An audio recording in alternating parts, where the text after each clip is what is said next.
the freedom to be safe from gun violence. Let us finally pass an assault weapons ban and universal background checks and red flag laws.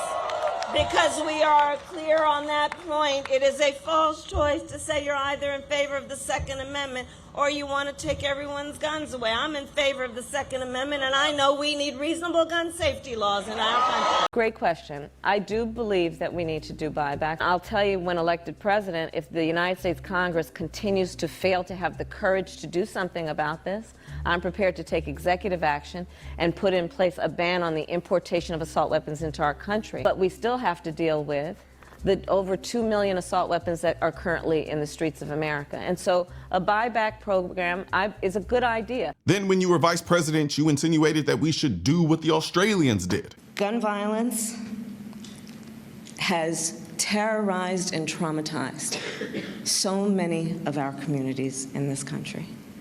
And let us be clear. And what makes it even worse, she didn't even have the decency to acknowledge that it was a good guy with a gun who stopped the shooter. Oh, that's right, she couldn't have. Why? Because instead of waiting for all the information, her eyes lit up at the chance to push gun control on the backs of this tragedy. If she'd waited and actually taken the time to get the facts, she could have used that moment to show how important it is to have a good guy with a gun in schools. But no, that wouldn't fit the narrative. Every time there's a tragedy, she jumps in to exploit it, pushing her own agenda before the facts are even out. She claims it's a false choice to say you're either for the Second Amendment or against gun control.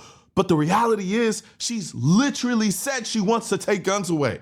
I don't understand why we have to keep saying this over and over again, and then people keep gaslighting us, saying we're crazy that she doesn't want to take the guns when she said it with her own mouth. She doesn't have to state it explicitly. It's logic. If you make it mandatory to give back your guns to the government, they are confiscating it, because if you don't do it, there will be consequences. That is not voluntary. That's mandatory, i.e. a confiscation. So no, stop telling us she's not trying to take our guns or no one's trying to take our guns. That's exactly what they're doing, especially when they're trying to take the most popular rifle in the country. If you say you support something while constantly trying to dismantle it, together we can stop the suppression of our 2A rights. And don't forget to click the link in the description section of this video for the products that I mentioned in this video.